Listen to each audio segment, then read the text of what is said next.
In this new episode of the IoT Show, you will see Mongoose OS. You will learn how that works, and we have Sergey Lyubka on the show to tell us all about it and how it integrates with the Azure IoT Hub device configuration and automatic device management features that we have.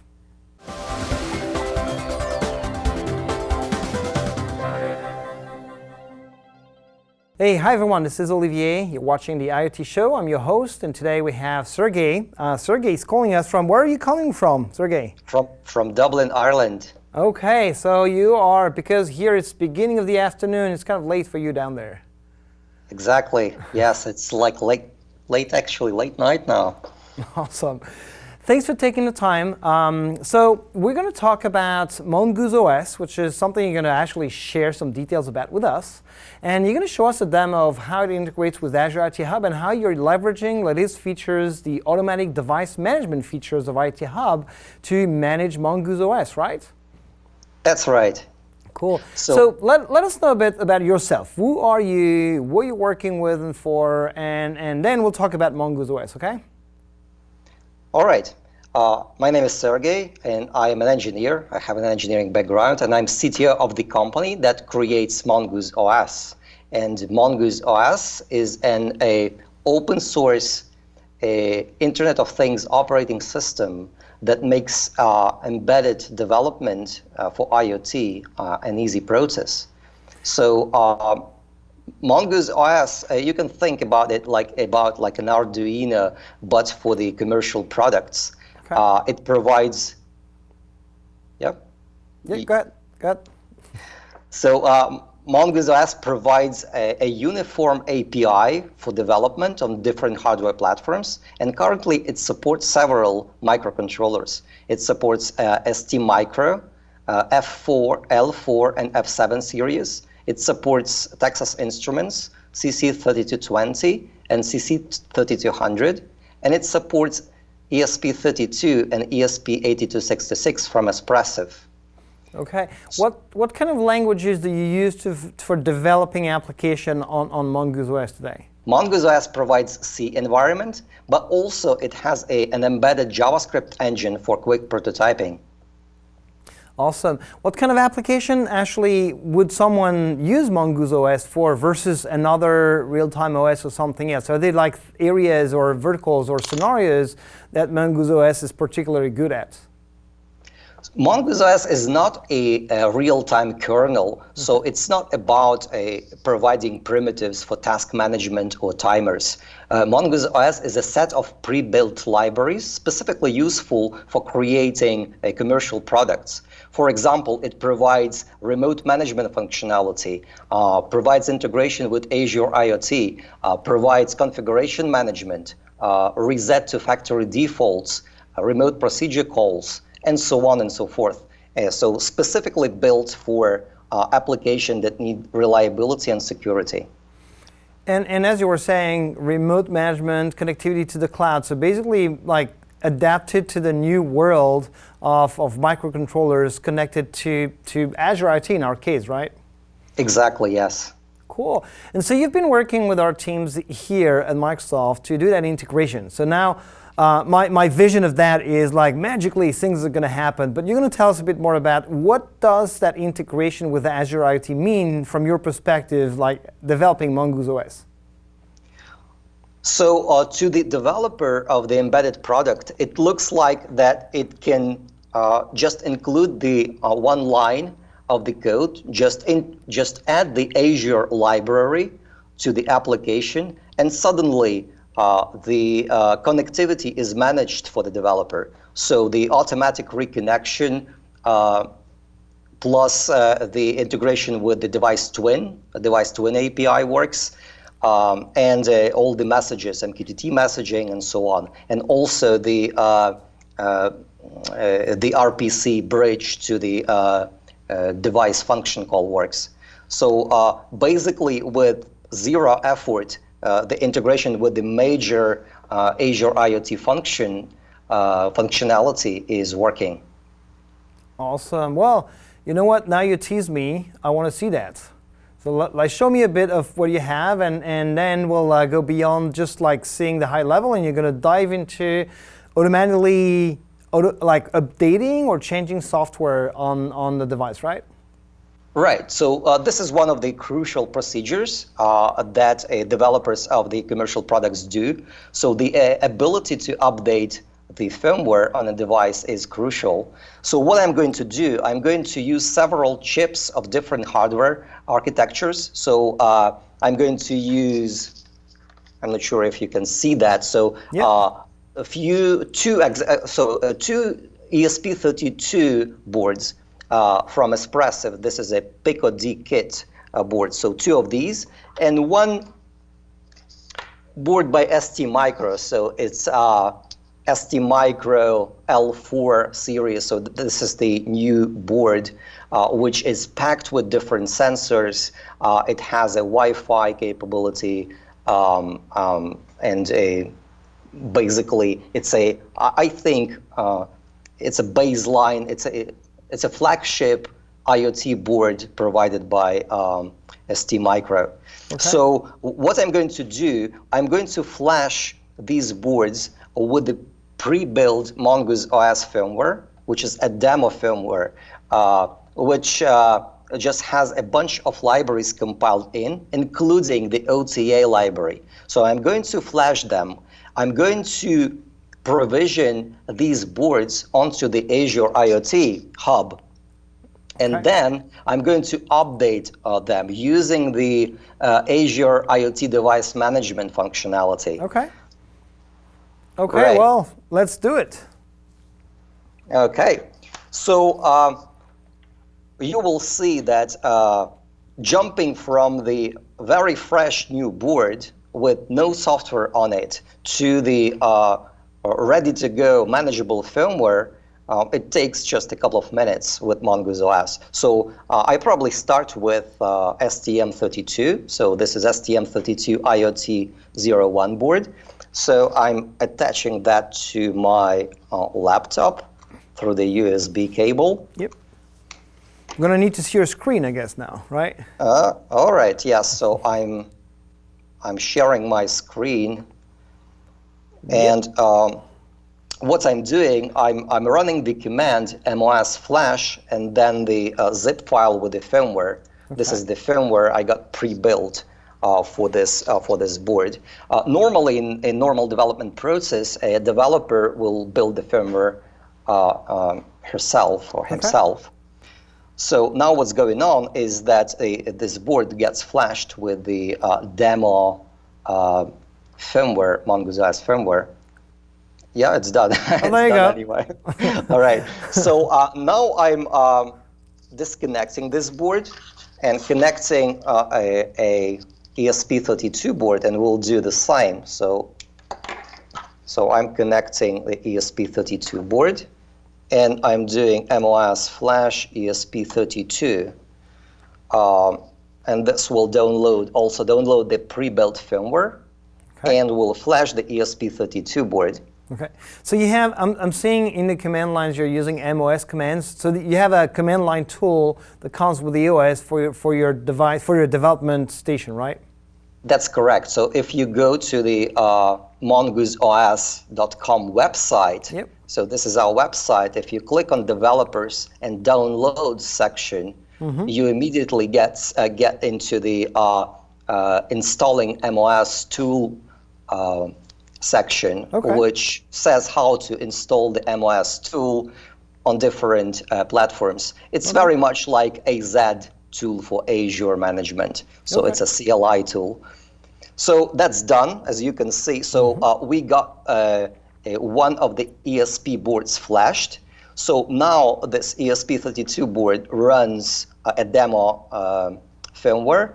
What I'm doing next is I'm setting up Wi-Fi, MOS, Wi-Fi, and then the network name, which is Cezanta in our case, and the password. Embedded communication. So you can see the password. Yeah. So we'll change that after, right? Anyways. It doesn't matter really. So now you can see that the command was successful. So now the board is connected to the Wi-Fi, and now the crucial step is onboarding to the Azure IoT Hub. Correct. So what I have already, I have the Azure IoT Hub created beforehand. So I have a hub here called Pellman. I just pre-created that, but anybody who doesn't have that has to create the hub. The nice thing here is that onboarding the Mongoose OS device to the Azure IoT is done with one command. Okay. Right? And this command, if we go to the user documentation, cloud tutorials in Microsoft Azure IoT, is listed here. MOS Azure IoT setup, Azure hub name, and then the hub name. So what I'm doing, I'm pasting that in my command line, and then the hub name. So this command will create and register the device on the Azure IoT Hub, create the certificates, upload the certificates to the device, and configure MQTT client to use those certificates. Awesome.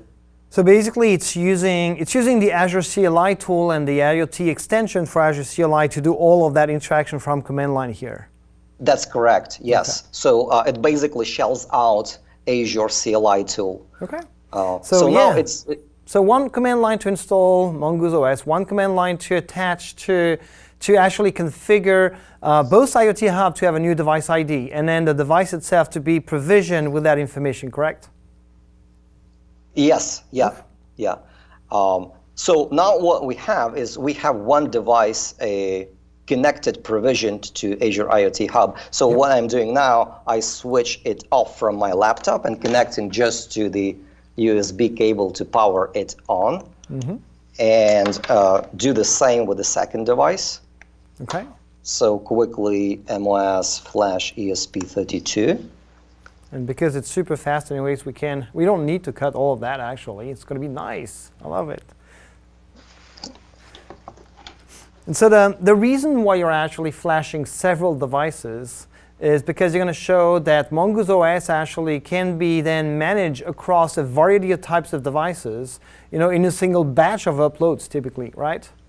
The credit goes to Azure IoT Hub. It's not Mongoose OS feature. So what we do, we provision a couple of devices on the Azure IoT Hub. Then we create a configuration, a device configuration on Azure IoT, which will say, all right, please, for all the devices with this criteria, specifically with the architecture ESP32, please apply this device twin configuration parameter, specifically the URL of the new firmware.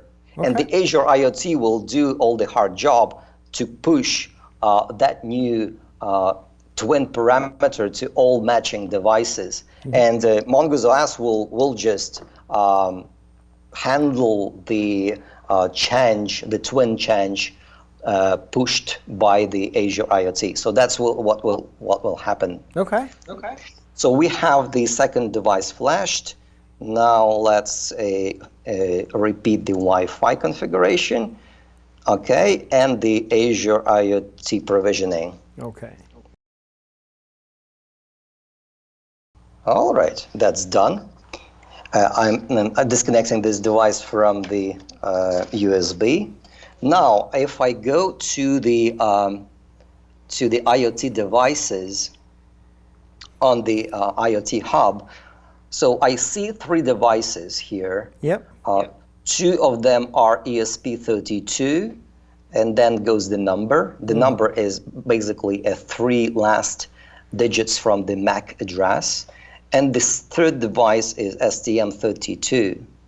And if we dive into like any of those devices, for example, into ESP32 device, and we click on device twin, we can see that this device has reported an OTA section in the device twin, which says its version, its ID, firmware ID, including the build time, its architecture. So architecture is ESP32. the application name, which is demo firmware, and several other parameters like specifically OTA, progress percentage, and so on. If I refresh the twin, I can see how the uptime parameter changes. So that means that the firmware, the demo firmware, periodically updates the twin with the uptime, with its uptime, so we can see if the device is basically alive or not, if it's doing something.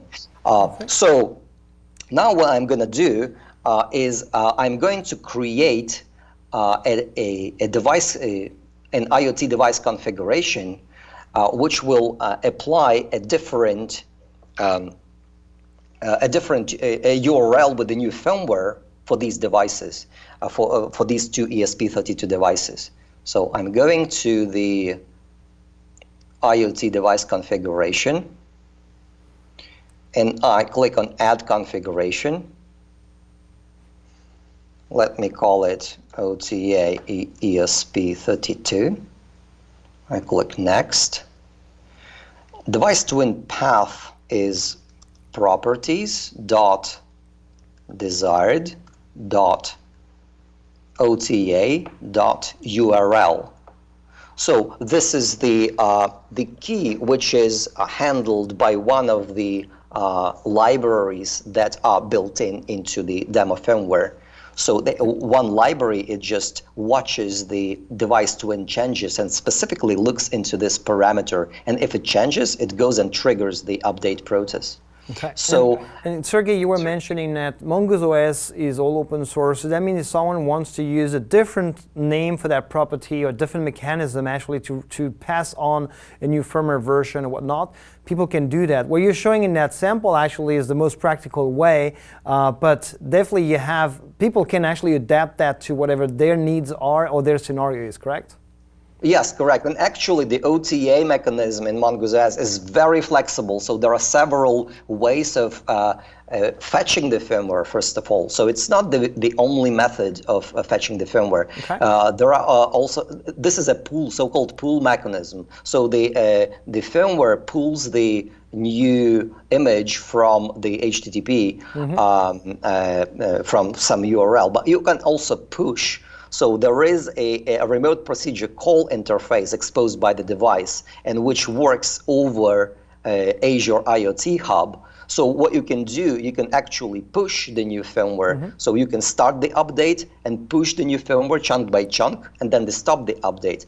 And the Mongoose OS RPC API works all over any transport, including BLE or MQTT or WebSocket or serial connection. So that means, for example, if you have a BLE-enabled Mongoose OS device, you can update the firmware over BLE.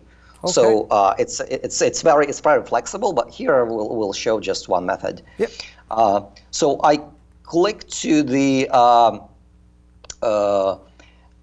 a GitHub repository with releases of this demo firmware. So there is a bunch of pre-built firmwares for different architectures. So I choose the one for ESP32. So demo.js ESP32.zip.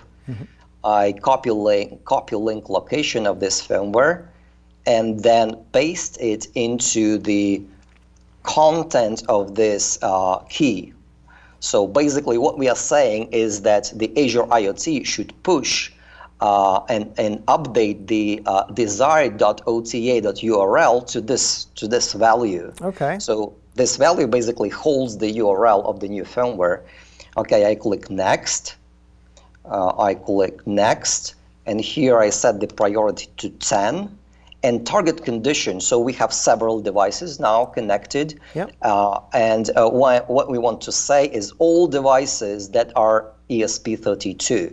And as I've shown before, the Mongoose OS reports the architecture in the reported.ota.arch parameter. Yep. So we are saying properties.reported.ota.arch equals ESP32. Okay. There is a button View Devices. So if I click, I should see two of them. So I click and I see two device IDs selected. So these are two ESP 32 boards that will be updated by this. So I click next. And the greatness is that actually IoT Hub and the portal are acting on the actual live data coming from devices. That the device twin information that is used to detect these two devices is live data. So you're configuring right now, you're setting up a configuration for your devices, filtering these devices, but everything happens live with real devices, real device data, and so forth.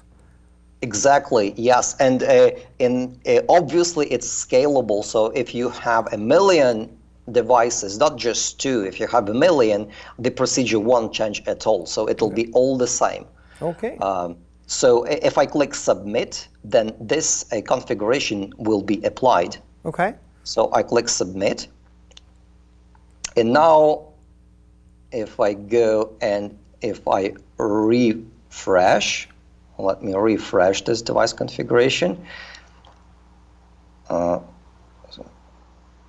me refresh. So I don't see that it gets applied, but anyway, if I go and switch to the device twin for one of the devices, if I click refresh, so I click refresh and I see that the desired section was changed and the new OTA.url parameter was applied, so I can see it. So if I scroll down, what I see here is the reported section is also changing, and you can see that there is progress percent increases. So now it's 81, now it's 85. So that means the device gets updated. So you can see that the firmware ID for this device is built on the 5th of October 20, so it's release 2.6.0. Yep. So if I keep clicking on refresh. Yeah, it actually changed hour right now, yep. So actually it changed the hour, and you can see the uptime parameter is changed to 14, right? So it's 14 seconds alive, so now it's 25 seconds. So it was updated. Okay. So the other thing is that it says that it is not committed, is committed false, and the commit timeout is 300. So this is another property of Mongoose OS. It has a so-called commit feature, which is a failure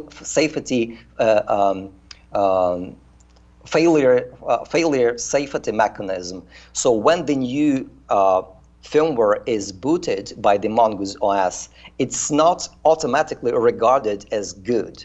So the new partition is marked dirty, and unless some automatic procedure or a manual intervention says, okay, so please clear this dirty flag from the firmware, I think the firmware is good to go. Then it becomes committed. But if nothing clears that dirty flag, and the commit timeout seconds, in this case, it's 5 minutes, and after 5 minutes, the firmware is still dirty, it will roll back. Okay. So even if it's totally fine, you have to commit it. And this is the safety procedure. For example, the firmware could hang. It could go into some like busy loop due to the specific configuration of this device. It doesn't matter what actual fault has the firmware, but basically, if for any reason it's not committed, it will roll back. In this case, this gives a really high degree of assurance that the OTA will never bring the device down. So this is basically the this commit timeout feature is. So we can see the device has been updated. So this is the first device, and we can see that the second device was updated too. So if I click on the second device and go to the device twin, so I can see similar thing, right? So the same firmware ID is committed false, and commit timeout is 300. So we can basically wait for 5 minutes, but if we don't do anything, they will be rolled back to the original version. So so what I just have shown you is how the cool feature of Azure IoT Hub, the IoT device management could be used to update a fleet of devices starting from 1 to 1 million with a very simple procedure. And also it shows a cool feature of Mongoose OS, how that update could be made safe. Okay. Well, that's pretty cool, Sergey. Actually, I'm ready to go and go to the Mongoose OS website and start it for myself, actually, because I have a couple of these ESP32 devices, so you can count on me to go and play with that. I think the integration looks really good in the sense that you guys have specificities in the way you ensure the integrity of the OS is going to be, or the firmware is going to be downloaded. The Mongoose OS itself has its own way of doing that. However, it integrates really nicely into the IoT Hub automatic device configuration, device management features, and the device configuration that you just demoed. That was really a good demo, Sergey. Thanks a lot for taking the time and calling us in all the way from Europe. And I hope to have you on the IoT Show soon for more news around Mongoose OS, device management, and these kind of things. Thanks very much.